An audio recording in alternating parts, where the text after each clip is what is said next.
Muito bom estarmos juntos, reunidos em nome de Jesus. Com certeza é um privilégio que Deus nos dá, esse momento de oração, esse momento de louvor. São apenas algum tempinho que a gente passa aqui, né? Mas é muito precioso. As crianças podem estar indo para a sua aula lá nos fundos, e nós vamos abrir a palavra do Senhor no Evangelho de Lucas. Evangelho de Lucas, capítulo 24.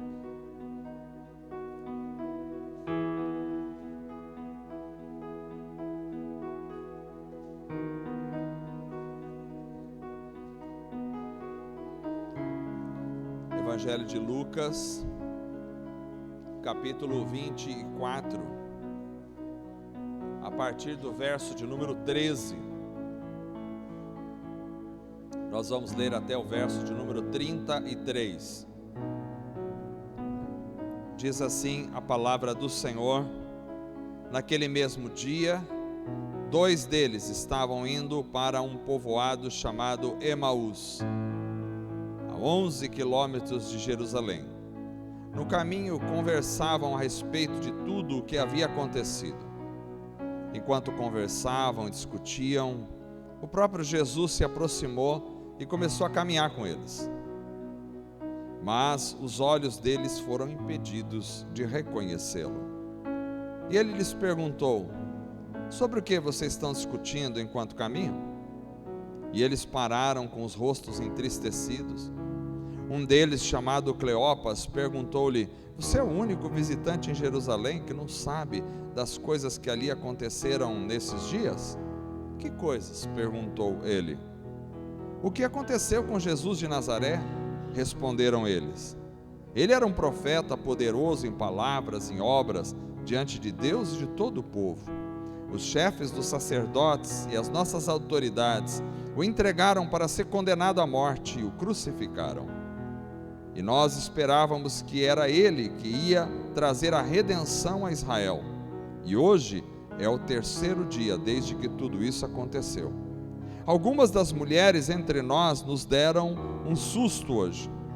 Foram de manhã bem cedo ao sepulcro e não acharam o corpo dele. Voltaram e nos contaram ter tido uma visão de anjos que disseram que ele está vivo. Alguns dos nossos companheiros foram ao sepulcro e encontraram tudo exatamente como as mulheres tinham dito, mas não o viram. E ele lhes disse: como vocês custam a entender e como demoram a crer em tudo que os profetas falaram. Não devia o Cristo sofrer essas coisas para entrar na sua glória? E começando por Moisés e todos os profetas, explicou-lhes o que constava a respeito dele em todas as Escrituras. Ao se aproximarem do povoado para qual estavam indo, Jesus fez como quem ia mais adiante, mas eles insistiram muito com ele: fique conosco, pois a noite já vem, o dia está quase findando. Então ele entrou para ficar com eles. Quando estava à mesa com eles, tomou o pão, deu graças, o partiu e o deu a eles. Então os olhos deles foram abertos e reconheceram a ele, e ele desapareceu da vista deles. Perguntaram-se um ao outro: não estava queimando o nosso coração enquanto ele nos falava no caminho e nos expunha as Escrituras? Levantaram-se e voltaram imediatamente para Jerusalém. Ali encontraram os 11 e os que estavam com eles reunidos. Amém. Vamos orar mais uma vez.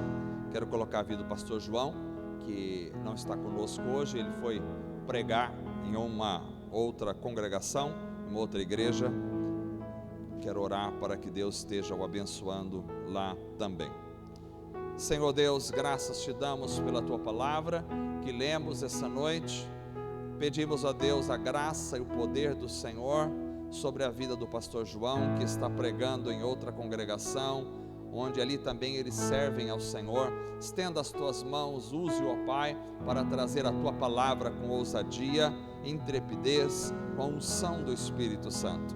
Senhor, também aqui, ó Pai, quando lemos a tua palavra, que possamos refletir nela com alegria e que o poder do teu Espírito Santo se manifeste a nós.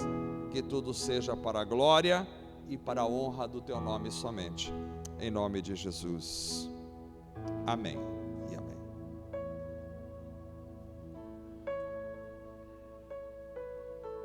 Irmãos,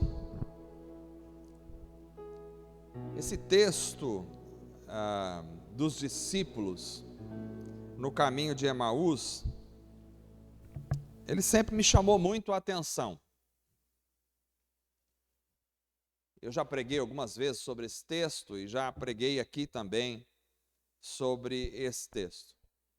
Eu acho ele muito interessante, porque para mim esse texto fala da nossa realidade de hoje, de forma muito contundente. O momento histórico desse acontecido é logo após a ressurreição de Jesus. Quando 2 discípulos caminhavam rumo a uma cidade chamada Emaús. Esses 2 discípulos caminhavam e o texto relata que eles estavam entristecidos.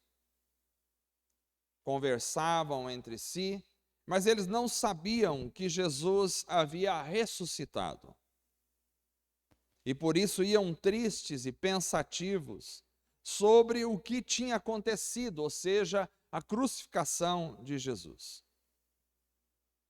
Bom, o texto nós lá lemos, vocês com certeza conhecem esse texto, prestaram atenção no que a gente leu, mas algumas coisas me chamam muito a atenção aqui. Porque ele parece, de alguma forma, mostrar o porquê muitas vezes nós caminhamos na vida cabisbaixos e chateados, quando deveríamos estar em outro estado emocional e espiritual. Me parece que é pertinente à nossa condição humana, volta e meia a gente está cabisbaixo. Já aconteceu com vocês? De estarem de repente caminhando por um tempo e aí cabisbaixos, chateados, tristes. E às vezes a gente nem sabe por que está assim, mas de repente se pega dessa forma. Às vezes a gente tem alguns motivos para estar assim, e às vezes nem sabe o porquê, mas de repente a gente está chateado. Tem dia que parece que a gente acorda chateado com as circunstâncias, com a vida. Esse texto fala de 2 homens que estavam absolutamente tristes e chateados com as circunstâncias. E ele me mostra que, às vezes, nós vivemos em estado de derrota espiritual e vivemos em estado de derrota emocional por algumas razões. Primeiro, porque muitas vezes a gente só consegue enxergar parte da história. Esta é uma razão fundamental pela qual muitas vezes a gente vive chateado nesta vida, quando deveríamos estar vivendo em alegria, quando deveríamos estar vivendo num outro nível espiritual. Talvez seja porque a gente tem a tendência de enxergar somente parte da história e não a história toda.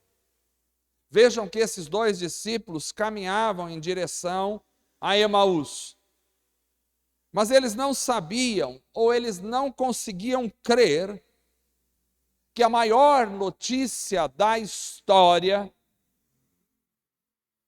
que o maior feito da história tinha acontecido, ou seja, Jesus tinha ressuscitado. Mas eles não conseguiam acreditar nisso. E por isso eles tinham só parte da história. Ou seja, eles só estavam com a notícia da morte de Jesus. Eles só conheciam de experiência a morte de Jesus, mas não conheciam a sua ressurreição. Eles tinham apenas uma parte da história, mas eles não tinham a história toda.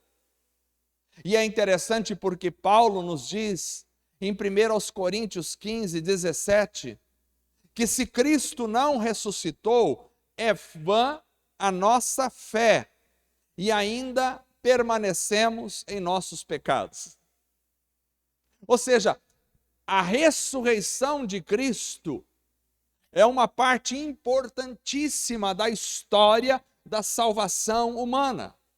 A ressurreição de Cristo é uma parte fundamental nessa história de Deus resgatando o homem. Mas os discípulos do caminho de Emaús, eles só tinham uma parte da história. A morte de Jesus era uma realidade, mas ela não era toda a história. Jesus tinha ressuscitado. Aparentemente, a morte de Jesus representava para aqueles homens um grande fracasso, porque eles não conseguiam contemplar o quadro todo da história do resgate humano. Jesus tinha morrido, e isso para eles era um grande fracasso. Irmãos, eu acredito que isso acontece com a gente de forma semelhante. Muitas vezes nós nos apegamos à nossa ótica das circunstâncias e muitas vezes não conseguimos contemplar a realidade num todo. Do ponto de vista daqueles homens, Jesus estava morto e pronto. E esse era o todo da história para eles. E isso nos mostra que ao passarmos pelo caminho da vida, nós não podemos nos agarrar à nossa ótica limitada da situação. Porque pode bem ser verdade que aquilo que nós estamos vendo na nossa vida, na nossa caminhada da vida, é apenas uma parte do todo. Às vezes nós estamos muito chateados com alguma situação, mas nós não estamos conseguindo enxergar o todo da história que Deus está construindo com a nossa vida. Aqui podemos perceber que muitas vezes não nos atentamos para as maiores verdades da história. Por isso, o que nos resta é ficarmos cabisbaixos na vida.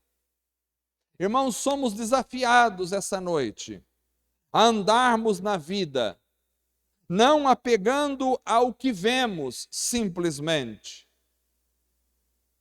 O próprio apóstolo Paulo também diz em 2 Coríntios capítulo 4, verso 18, que nós não atentando nas coisas que vemos, mas nas que não vemos, porque as que vemos são temporais, mas as que não vemos são eternas.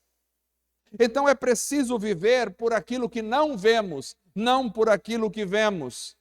Porque aquilo que vemos é somente uma parte da realidade das coisas, mas existe um plano muito maior, existe um nível muito maior, existe uma realidade muito mais abrangente, existe uma história muito mais profunda, existe acontecimentos que nos escapam às vezes à percepção, mas que eles fazem parte de um todo muito maior. Se nos apegarmos somente àquilo que nós estamos vendo, nos tornaremos como aqueles 2 discípulos no caminho de Emaús, que apesar do maior evento da história já ter acontecido, que é a ressurreição de Jesus, eles estavam ainda tristes e cabisbaixos, reclamando da situação, porque não tinham a a visão total do que tinha acontecido. Essa noite somos chamados a andar não por vista, mas por fé. A quando estivermos diante de situações que a gente não consegue contemplar o todo, simplesmente nos apegarmos àquilo que não vemos, confiando que Deus está construindo uma história e que um dia vai nos ser revelado, mesmo que a gente não consiga compreender situações pontuais na nossa vida. É verdade, a gente nem sempre consegue compreender todas as circunstâncias pontuais na nossa vida. Às vezes nos acontecem coisas que a gente se pergunta, mas por que isso está acontecendo? Eu não consigo enxergar, eu não consigo ver. E você não tem a obrigação de conseguir enxergar tudo, mas você tem a obrigação de confiar que Deus está no controle de tudo e que um dia nós o louvaremos na glória para o louvor dele. Talvez você não esteja vendo todo da história. E isso pode ser um motivo para te deixar derrotado emocionalmente e espiritualmente.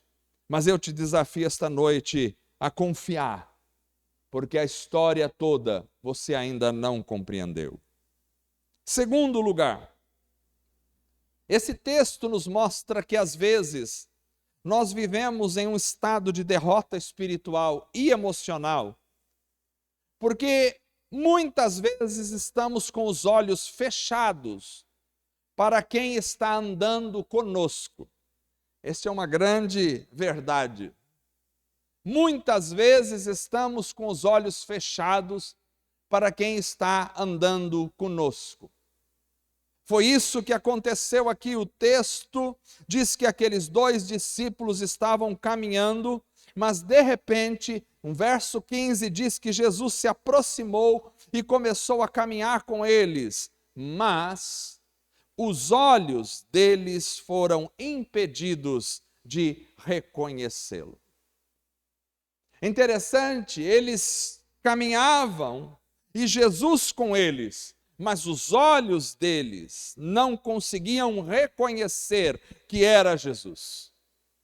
Eu imagino que a tristeza deles teria desaparecido imediatamente se eles tivessem a percepção de quem caminhava com eles.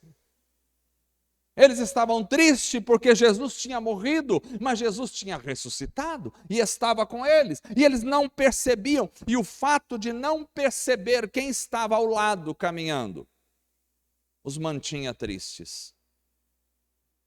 Vejam, irmãos, que esta é uma questão muito séria. Eu acredito que às vezes a gente acumula tristezas e angústias porque a gente pensa estar muitas vezes vivendo na solidão. Via de regra, não temos a dimensão de quem caminha com a gente. Muitas vezes nossos olhos estão fechados para a presença do Senhor ao nosso lado. Às vezes estamos tão absorvidos pelas circunstâncias da vida. Às vezes estamos tão invadidos pelas tristezas, que nós não percebemos que conosco caminha alguém que é a solução da nossa vida. A presença de Jesus nem sempre é notada pelos seus servos, e isso pode ser um motivo deles não conseguirem se alegrar. Quantas vezes caminhamos por situações difíceis, e os nossos olhos parece que ficam cegos. A gente pensa que está sozinho. A gente faz igual Elias, corre para uma caverna e diz, me mata, Senhor, porque só ficou eu. Eu não quero, só tem eu aqui. Todo mundo me abandonou. Às vezes nós fazemos como o salmista que clama, onde está, ó Senhor, que eu não te vejo? Faz parte da nossa realidade humana. E muitas vezes, com os olhos fechados, nós não percebemos que Jesus está ao nosso lado. Mas essa noite nós somos convidados a entender, sejam quais forem as circunstâncias em que estivermos vivendo, mesmo sentindo sozinhos, o Senhor está ao nosso lado. Porque Ele mesmo disse em Mateus capítulo 28, verso 20, eis que estou convosco todos os dias, até quando? Até o ano 2000? Até o ano 2020? Até o ano 2022? Até o ano 2023? Até a consumação dos séculos. Então, se há uma certeza no nosso coração que não pode nos abandonar, é a certeza de que Cristo está conosco, ao nosso lado. A presença do Senhor deve ser uma certeza, mesmo que nos entendamos às vezes sozinhos, mesmo que nos sintamos sozinhos, mesmo que não consigamos enxergar ao nosso redor, é importante pensarmos e termos a convicção de que Cristo não nos abandonou. Sejam quais forem as tragédias que nos acometam, sejam quais forem os problemas que se levantem contra nós, sejam quais forem as dificuldades nas quais nós tenhamos que passar, Cristo está ao nosso lado, Ele não nos abandonou. Aleluia. O que deixava aqueles homens tristes era não conseguirem perceber quem estava ao seu lado. Às vezes, talvez, fiquemos derrotados, somente porque os nossos olhos não percebem quem caminha com a gente. Mas às vezes também vivemos um estado de derrota espiritual e emocional, porque de alguma forma, muitas vezes, criamos esperanças equivocadas. É interessante porque os discípulos disseram a Jesus sobre Jesus. E eles disseram, olha, ele era um profeta poderoso, em palavras, em obras, diante de Deus e de todo o povo. E os chefes dos sacerdotes e as nossas autoridades o entregaram para ser condenado à morte e o crucificaram. E nós esperávamos, olha a esperança dele, olha a esperança dos discípulos, nós esperávamos que era ele que ia trazer a redenção a Israel. E hoje é o terceiro dia desde que tudo isso aconteceu. Os judeus construíram uma esperança equivocada a respeito do Messias. Como a profecia, as profecias do Antigo Testamento falavam de um reino de paz maravilhoso, os judeus construíram um pensamento, porque eles já passavam por cativeiros desde o século 8 antes de Cristo. Eles já vinham há basicamente 800 anos de cativeiro. Então eles construíram uma esperança de que com a vinda do Messias se estabeleceria um reino poderoso em Israel. O Messias iria regimentar um exército, iria destruir os romanos, e iria fazer de Israel uma nação maravilhosa. Mas esta esperança estava centralizada toda nessa terra. E Jesus já havia dito em João capítulo 18, verso 36, Jesus já havia dito, o meu reino não é deste mundo. Se o meu reino fosse deste mundo, pelejariam os meus servos para que eu não fosse entregue aos judeus, mas agora o meu reino não é daqui. Embora Jesus tinha explicado isso, eles não conseguiam entender por causa de uma esperança falsa que eles criaram em seu próprio coração. Eles pensavam num reino terreno, mas o Senhor falava do verdadeiro reino, o reino espiritual, que é aquele que existe na maior realidade possível e que não pode ser destruído, nunca passará. Eu creio, irmãos, que muitas vezes nós acabamos ficando um pouco entristecidos e cabisbaixo quando as nossas expectativas e as nossas esperanças se formam de forma completamente equivocada. Quando a gente começa a criar esperanças, nos fixando nas coisas desta vida, então a frustração é a nossa companheira. Hoje em dia se prega um evangelho que diz que as pessoas vão ter riquezas aqui nessa terra, coisas aqui, e as esperanças dessas pessoas começam a ser tão somente voltadas para este mundo. E aí ele não conseguiu casar, ou ele não conseguiu adquirir o serviço que ele acreditava que conseguiria, ou ele não conseguiu passar no vestibular que tanto queria, ou ele não conseguiu ter uma carreira brilhante que gostaria de ter, e ele formou todas as suas esperanças nesse tipo de coisa, e na realidade não aconteceu, e isso o frustrou e o deixou triste e cabisbaixo. Eu chamo e convido a todos nós essa noite para revermos quais são as nossas maiores esperanças. Você pode lutar por uma vida aqui nessa terra, você pode ter esperanças de casar, de ter filhos, de conseguir uma carreira, de passar num vestibular, de construir uma boa família. Você pode ter essas esperanças, elas não estão erradas, mas você tem que ter uma esperança maior. E a esperança maior do cristão é ver Cristo Jesus, é estar na presença de Deus, é participar do reino eterno de Cristo Jesus. Essa deve ser a nossa maior esperança. Aqueles homens estavam muito mal emocionalmente, porque eles colocaram as suas esperanças em coisas absolutamente equivocadas. Além disso, por que às vezes nós vivemos num estado de derrota espiritual e emocional? Eu creio que muitas vezes nós vivemos em um estado de derrota porque compreendemos as Escrituras de forma errada. Esse ponto daria para ligar ao outro, mas eu quero apenas enfocar algumas coisas. Diz o texto que depois que eles disseram a Jesus de suas frustrações, o Senhor lhes respondeu: como vocês custam a entender e como demoram a crer em tudo que os profetas falaram.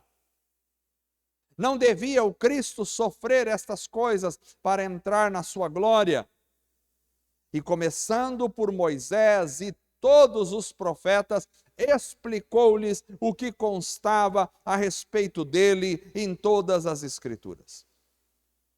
Irmãos, é muito importante não somente ter a Bíblia, é muito importante não somente ler a Bíblia, e aqui eu digo, todo cristão deve ler a Bíblia. A Bíblia não é um livro para ficar na sua prateleira, espantando mal olhado, ou espantando negatividades, ou espantando espíritos malignos. Não é para isso que a Bíblia existe.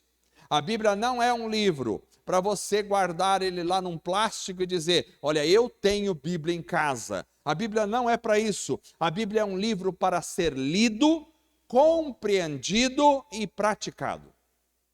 Mas para praticar a Bíblia, eu preciso compreendê-la corretamente. Há muitas heresias hoje porque as pessoas compreendem a palavra de Deus de forma errada. Aqueles discípulos compreendiam as Escrituras, eles tinham as Escrituras, eles conheciam as Escrituras, mas a compreendiam de forma errada. E para entendermos a Bíblia, precisamos primeiro tirar o foco de nós mesmos e de nossos problemas ao ler as Escrituras. Porque a Bíblia fala também de nós e de nossos problemas. Mas a Bíblia fala primariamente, não de nós e de nossos problemas. A Bíblia fala primariamente de Jesus. porque Jesus é o centro da Bíblia, porque Jesus é a revelação de Deus nas Escrituras para nós, porque a Bíblia revela Cristo ao nosso coração, porque a Bíblia revela o plano de Deus em Cristo Jesus para toda a humanidade. Por isso diz que Jesus começou a explicar para os discípulos o que constava a respeito dele em todas as Escrituras. Irmãos, eu acredito que muita gente fica frustrada e cabisbaixa na vida porque não consegue entender a palavra de Deus corretamente. Acha que a Bíblia foi escrita para que ela tenha sucesso financeiro. A Bíblia não foi escrita para que você tenha sucesso financeiro. Outros acham que a Bíblia foi escrita para que ela se dê bem na família. A Bíblia também não foi escrita para que você tenha uma família saudável. Outros pensam que a Bíblia foi escrita para que tudo que ela queira na vida ela consiga. A Bíblia também não foi escrita para isso. Outros acham que a Bíblia foi escrita para que quem lê possa ficar em destaque, ter sucesso no mundo. A Bíblia não foi escrita para isso. A Bíblia não foi escrita para as discussões teológicas. A Bíblia não foi escrita para as brigas nas igrejas. A Bíblia não foi escrita para mostrar o meu conhecimento. Não, não. A Bíblia foi escrita com um único propósito: revelar Jesus Cristo ao nosso coração. Esse é o propósito da Bíblia. Jesus é o centro da Bíblia. Jesus é a vida. Jesus é a ressurreição, Jesus é a salvação, Jesus é o caminho. Sem Jesus não há esperança para a humanidade. A pregação do Evangelho não é como o homem pode se dar melhor na vida. A pregação do Evangelho não é como você pode resolver o teu problema dentro da tua casa. A pregação do Evangelho não é como você pode ser alguém de destaque na sociedade. A pregação do Evangelho é Cristo Jesus, a esperança da glória, o nosso eterno Salvador, Redentor. Esta é a pregação do Evangelho. Jesus, Jesus e Jesus. A Escritura existe para nos revelar o Senhor. Quando eu vou para as Escrituras com pensamento errado, o resultado é frustração e tristeza. Mas não só isso, em último lugar, eu quero enfocar que às vezes nós vivemos em estado de derrota espiritual e emocional, porque ao entrarmos em contato com a palavra de Deus, ela não queima em nosso coração. Ela não queima em nosso coração. Enquanto Jesus falava com eles, eles explicava, o coração deles começou a queimar. A queima. Eles revelam isso no versículo 32, dizendo: não estava queimando nosso coração enquanto ele nos falava no caminho e nos expunha as Escrituras? As Escrituras passavam de apenas o ensino dos profetas, de um ensino religioso, para ser uma verdade que queimava no coração deles. E queimando o coração, começava a mudar completamente o quadro. Amados, se a Bíblia não queimar no meu coração, o Espírito Santo não está agindo em mim. A Bíblia não pode, as Escrituras não podem ser um livro que eu leio indiferentemente. As Escrituras não podem ser um livro que eu tenho e que eu leio aquilo e acho bonito, acho interessante, mas não queima na minha alma. Tem que haver uma interação entre a palavra de Deus e o meu coração. Enquanto a palavra de Deus não queimar dentro de mim, enquanto ela não atingir o mais profundo da minha vida, enquanto ela não mexer comigo, ela não vai passar de um livro interessante, bonito, legal, mas que não vai trazer resultados nenhum para mim. Eu sou responsável por abrir o meu coração para que as Escrituras possam queimar dentro da minha alma. Se ela não interferir na minha realidade, Não há como eu ser transformado por ela. Quando a palavra passa de ser a Bíblia de todo dia para ser a revelação de Deus para nós, então ela queima em nosso coração e a tristeza começa a nos abandonar. Quando as Escrituras começam a queimar no coração daqueles homens, eles já não queriam mais se apartar daquele caminhante. Eles ainda não sabiam que era Jesus. Mas o texto diz no verso 28 que ao se aproximarem do povoado para o qual estavam indo, Jesus fez como quem ia mais adiante. Mas eles insistiram muito com ele. E eles não insistiram só um pouco. Eles insistiram muito com ele. Fique conosco, porque a noite já vem e o dia já está quase findando. Então ele entrou para ficar com eles. Jesus fez como quem ia mais adiante, mas eles insistiram muito para ele ficar. Fique conosco. Vejam que a noite já não era mais aceitável sem a presença daquele caminhante, porque o coração deles queimava. O coração deles queimava. Se a palavra queima no coração, há um desejo inexplicável de ficar perto da palavra falada. E por isso eles insistiram muito. E ele entrou para ficar com eles. Meu Deus, a palavra queimando no coração é o motivo do convite. Eles querem ficar perto de quem fala a palavra com poder. Talvez, irmãos, uma das nossas maiores dificuldades seja que a gente opta muito pouco pela palavra que queima.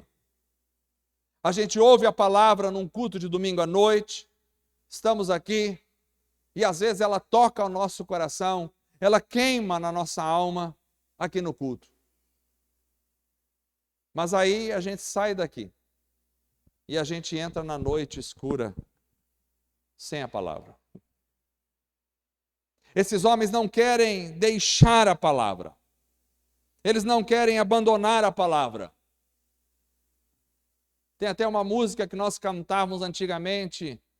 Fica, Senhor, já se faz tarde.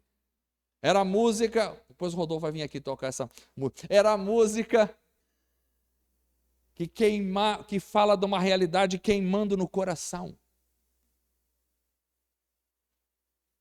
Às vezes a palavra queima a nossa alma, mas nós não dissemos, fica conosco, não vai embora. Eu quero que tu passe a noite comigo. Não saia de perto de mim. Às vezes a palavra queima no coração, mas a gente pensa, e a pizza? Daqui a pouco tem uma pizza me esperando lá. Daqui a pouco o almoço da manhã está na geladeira ainda. Será que eu vou colocar ele no micro-ondas? Será que eu vou colocar no forno? O que será que eu vou fazer? Vai ter lanche hoje ou não? Que lanche será que é bom para ir? A palavra está queimando no coração, mas a gente já está louco para abandonar a palavra.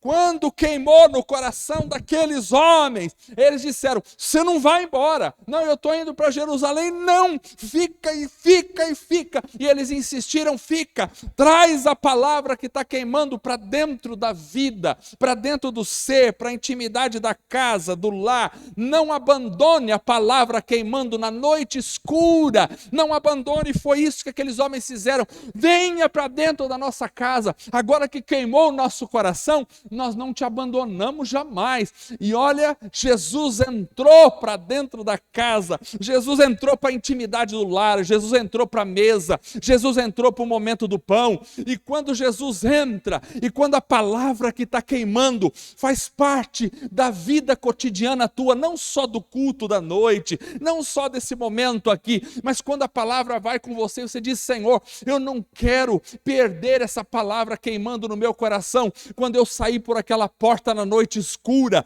eu quero que essa palavra vá comigo, para dentro da minha casa, para perto da minha mesa. Eu quero trazer essa palavra para a minha mesa, eu quero trazer a presença de Jesus para o meu quarto, para a minha mesa, para a minha sala, para a minha cozinha, para o meu banheiro, para onde eu estiver.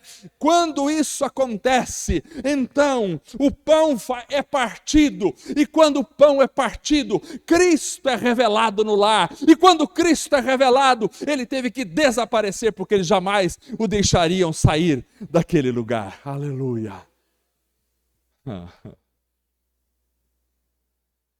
Ele tinha tentado ir embora, eles não deixaram. Quando ele se revelou, ele desapareceu. E eles saíram correndo para encontrar os outros discípulos e dizer: nós queremos ficar com vocês aqui. Nós vimos o Senhor.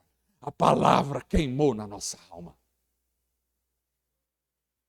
Há uma grande tristeza quando a palavra queima na alma e na meia hora seguinte, tudo que nos interessa é o jantar da noite, escura, fria e gelada. Nosso desafio, irmãos, é trazer a palavra para dentro de casa, para a mesa. Quem está com a palavra, traz a palavra para a mesa. E no partir do pão a palavra se revela.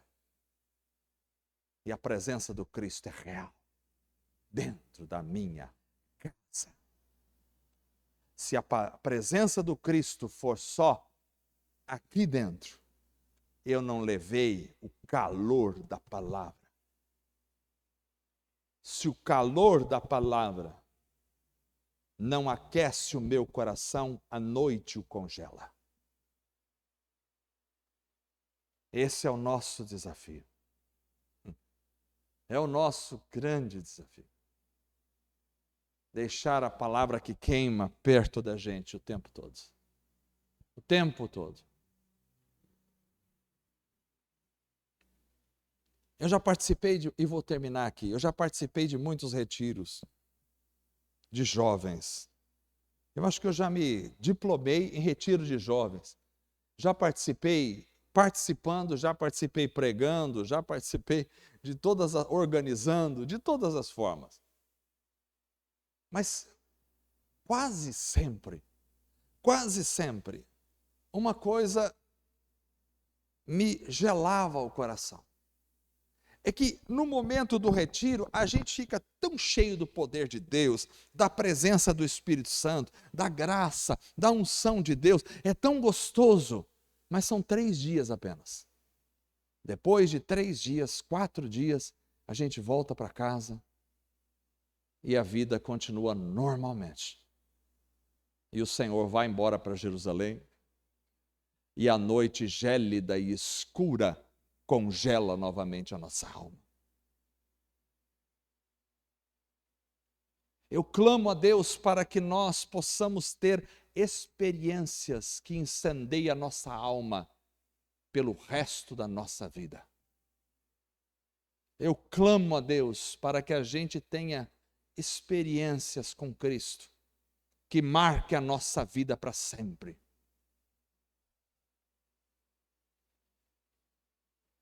Tivemos, já não canso de falar disso, porque ainda o fogo está dentro da minha alma. Tivemos um retiro de avivamento em Campo Mourão. E alguma coisa acendeu um fogo no meu coração. E eu não consigo esquecer. Entra dia, passa dia. Eu não consigo esquecer, eu não consigo deixar de sentir a presença e o poder do Espírito Santo que estava lá. Mas eu digo: Senhor, eu não quero sair daqui e apagar esse fogo na minha alma na segunda-feira, na terça-feira. Fica comigo, a noite é escura, mas eu quero a tua presença no meu coração. Isso precisa ser uma realidade para todos nós. Para todos nós. Eu não posso esquecer o retiro onde fui batizado com o Espírito Santo, eu não posso esquecer. A unção daquela noite me reaviva todas as vezes que eu lembro.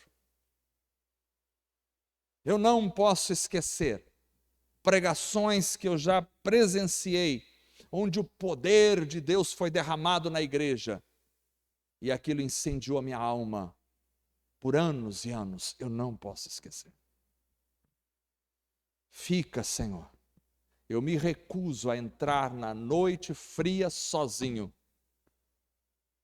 O Senhor vai entrar para dentro da minha casa. O Senhor vai sentar na mesa comigo. O Senhor vai participar do meu pão. Eu quero te ver. Esse deve ser o nosso desejo. Que Deus abençoe os irmãos. Vamos ficar em pé.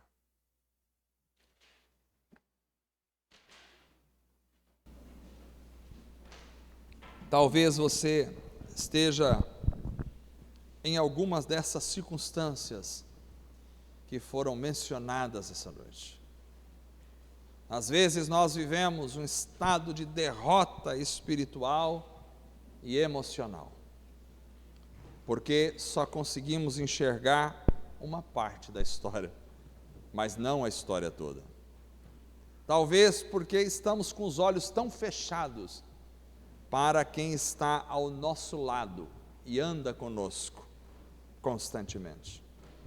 Talvez porque tenhamos colocado esperanças equivocadas no nosso coração. Talvez porque compreendemos as Escrituras de forma errada. Ou talvez porque a palavra nunca queima em nosso coração. Mas eu te desafio esta noite a ter uma experiência com o Senhor, onde a palavra de Deus vai queimar na sua alma, no seu coração, e essa chama não vai se apagar na noite escura. Feche os seus olhos. Você precisa pedir. Pedi e dar-se-vos-á, buscai e acharei, batei e abrir-se-vos-á. Você precisa pedir. Entra conosco para casa, Senhor. Não te percas. Não, Senhor, não viaje, não continues no caminho para Jerusalém. Entra para dentro da nossa casa. A tua palavra queima a nossa alma. Oh, Senhor Deus, transforma a vida de cada pessoa que está aqui esta noite numa chama viva no teu altar. Transforma cada coração, incendeia a alma de cada pessoa esta noite numa experiência viva com os altos céus. Faz de nós chamas flamejantes nas noites escuras da caminhada desta vida tenebrosa. Faz de nós verdadeiros luzeiros, luminares nesta vida, onde arda a chama do teu Espírito na nossa alma. Faz de nós homens e mulheres avivados, transformados, renovados, aquecidos pelo teu poder poderoso. Não há outro, Senhor, que possa fazer o nosso coração queimar mais do que o Senhor. Só tu tens palavra de vida eterna. Fortalece a cada coração, desperta a cada vida, aviva o coração desta igreja, marca a nossa alma com o poder do teu Espírito, marca com o fogo santo do Senhor, transforma o nosso coração. Que a tua palavra não seja apenas um livro em nossa estante, mas que ela seja vida em nossa vida, que ela seja poder em nosso caminho, que ela seja chama em nossa história, que ela transforme a nossa realidade. Fica conosco, palavra viva, fica conosco, não nos deixe perdidos na noite escura. A noite já se aproxima, o dia se findou, mas se tu ficares conosco, teremos a revelação do Santo. Se tu ficares conosco, se tu entrares em nossa casa, então nossa casa terá luz, terá alegria, terá paz. Se tu entrares conosco, Senhor, nosso coração jamais se congelará na frieza da noite e sempre teremos a luz divina em nossa vida. Fortalece o nosso coração. Dá-nos percepção da Tua presença ao nosso lado, da Tua mão segurando a nossa mão. Dá-nos, Senhor, percepção de que Tu estás conosco e que a Tua presença é melhor do que a vida, a Tua presença é melhor do que tudo, a Tua paz é melhor do que tudo, a Tua vida é melhor do que a vida. Faz, Senhor, de nós, homens e mulheres, que percebam a Tua presença, que caminhem ao Teu lado, que toquem, Senhor, em Ti e que sejam tocados por Ti. Abra nossa mente para entender a Tua palavra, abra nossa mente, a nossa visão para ver as coisas celestiais. Abra, Senhor, o nosso coração para ter esperanças verdadeiras, reais em Ti. Age na nossa vida.